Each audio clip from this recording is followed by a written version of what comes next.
Lionel Messi, j'ai comme l'impression que ce gars-là vieillit pas. Même à 50 ans, il est capable de reproduire les mêmes performances. Est-ce que quelqu'un a déjà vu Lionel Messi? Voilà, dans un match où tu as l'impression qu'il vieillit. J'ai jamais vu.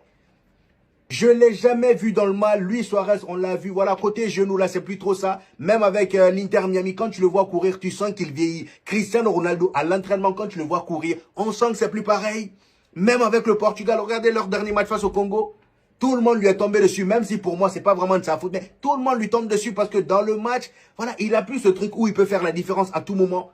Sauf que Lionel Messi, il a toujours eu ça. Il a toujours eu ça. Aujourd'hui, le match a commencé avec un pénalty raté de Messi. Un pénalty raté de Messi. En temps normal, on se serait dit, ah voilà, ce pénalty raté là va lui rester dans la tête. Peut-être que voilà, l'Argentine, c'est un mauvais signe. Quel mauvais signe? Quel mauvais signe? Hein? C'est même un bon signe. C'est même un bon signe avec un Lionel Messi qui dans sa tête sait qu'il a raté un penalty et vu comment sa nation est derrière lui, vu comment sa nation lui donne du respect, il est obligé de lui ramener la victoire coûte que coûte. Et il l'a fait. À la 38e minute, le gars nous a planté un de ses buts. La spéciale Lionel Messi, voilà, devant la surface, il chine pas. Sur une magnifique action bien déclenchée par Almada, Almada a le ballon dans les pieds. Il ouvre le jeu sur le côté gauche pour son coéquipier Medina. Medina lui refait la passe. Almada reçoit la balle dans la surface. Il aurait pu enchaîner avec un tir du pied gauche ou soit la contrôler comme l'a fait notre cher Adingra. Eh ben non. Eh ben non. Il a laissé passer la balle entre ses jambes. Lionel Messi, comme par hasard, débarque. Je sais pas comment les deux savaient que voilà. Ça, c'est un truc qu'ils ont travaillé à l'entraînement. Non mais là je peux pas y croire, c'est une catastrophe ce qu'on vient de voir. On vient de revivre la même chose que face au Sénégal jusqu'à la 79e minute, il y avait 2 buts à 0 pour l'Égypte. Comment c'est possible qu'en l'espace de 10 minutes il y ait 3 buts à 2 pour l'Argentine? C'est pas possible. Tout a commencé aujourd'hui avec un raté de Lionel Messi sur le pénalty obtenu. Magnifique arrêt du gardien égyptien. Et juste avant ça, il y avait eu le but de la tête d'Ibrahim à la 15e minute, donc tout allait bien pour l'Égypte. Sauf que malheureusement en deuxième mi-temps ils ont commencé à reculer. L'Argentine a commencé à se mettre à l'aise dans leur surface. D'un côté je m'inquiétais pas trop pour l'Égypte étant donné qu'ils ont l'habitude de jouer comme ça. Défensivement parlant ils sont solides. Et c'est là qu'en deuxième mi-temps à la 58e minute sur une contre-attaque éclair de l'Égypte, Hassan fait la misère au côté gauche de l'Argentine. Petit pont au joueur argentin sur le côté droit. Fait la passe à Mohamed Salah. Mohamed Salah, magnifique extérieur pour son coéquipier Zico qui était sur le côté gauche. Ce dernier vient magnifiquement terminé. On se met à crier. Et bah non. Il y avait faute au départ et franchement pour le coup je suis d'accord. Juste après ce but là, 10 minutes après, l'Égypte refait la même chose. Avec un Mohamed Salah qui ressort vite avec le ballon. Passe la balle à Hassan sur le côté droit qui fait la misère à la défense argentine. Il a lâché une de ses virgules intérieures. Le gars se retrouve sur son pied droit. Passe en retrait encore une fois à Zico. Zico vient terminer. Cette fois-ci, il y a réellement but et tout le monde pensait que c'était déjà terminé pour l'Argentine. Tout le monde, sauf ce taré. Lionel Messi, 39 ans. En l'espace de 4 minutes, passeur décisif pour Romero. Juste après, il vient lâcher une mine pour l'égalisation. Et pour terminer à la 92e minute, Enzo Fernandez vient faire mouche. Messi, tu es mauvais. Moi qui m'attendais à ce qu'il prenne la route aujourd'hui comme Cristiano Ronaldo, Neymar et Modric. Il veut pas nous lâcher. Les gars, qu'est-ce qu'il vous faut de plus encore? Qu'est-ce qu'il vous faut de plus encore pour respecter ce gars? Je vous ai vu derrière vos écrans quand il y avait 2-0. Vous vouliez les larmes de Messi. J'ai senti, vous voulez les larmes de Messi.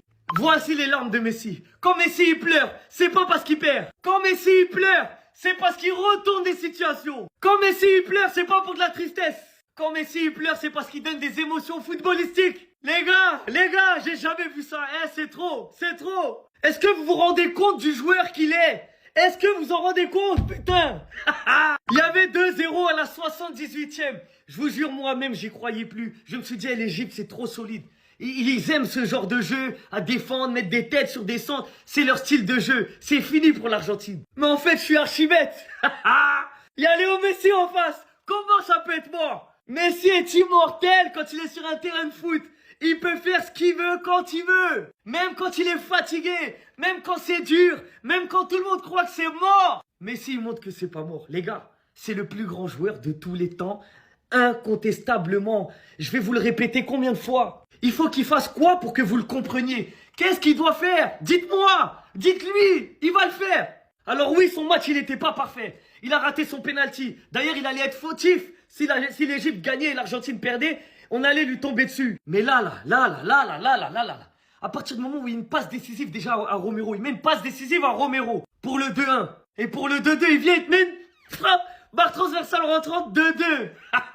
Les gars, s'il vous plaît, ça y est, moi j'ai trop chaud. Voilà, je transpire. Je peux pas faire de TikTok torse nu, mais les gars, j'ai envie de courir tout nu. C'est trop. Les gars, Léo, c'est trop. Léo, c'est trop.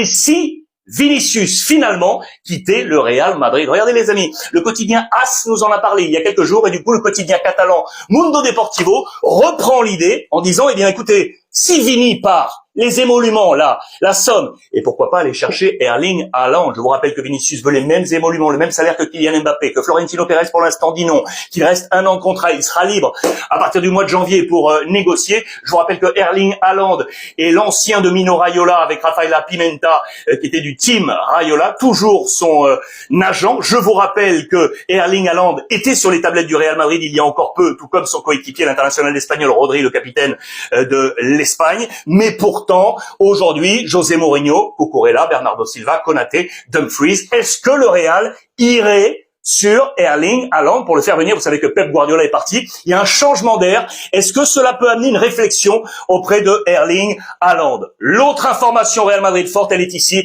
C'était le titre. Et si Aurélien Tchouaméni quittait le Real Madrid pour suivre la même route que Raphaël Varane et Casemiro avant lui, les amis. Je vous rappelle que les deux joueurs du Real Madrid, Raphaël Varane avait quitté le Real en 2021, direction Premier League pour 50 millions d'euros. Un an plus tard, c'est Casemiro qui avait suivi le même chemin, une opération à 72 millions d'euros. Regardez les sommes dont on nous parle autour d'Aurélien Tchouaméni. Pour atteindre 90, 100 millions d'euros. Que se passe-t-il? Manchester United, vous le savez, avait de nombreuses cibles pour le milieu de terrain de Michael Carrick, avec notamment ses joueurs, avec Matheus Fernandes qui a finalement signé à Tottenham qui a également signé l'Italien Sandro Tonali, donc deux joueurs qui étaient dans les cibles, dans les radars de Manchester United, et bien évidemment Elliot Anderson, l'international anglais qui est à la Coupe du Monde, qui a finalement choisi le rival Manchester City. Trois noms qui sont tombés. Voilà comment Manchester United a resserré peut-être l'étau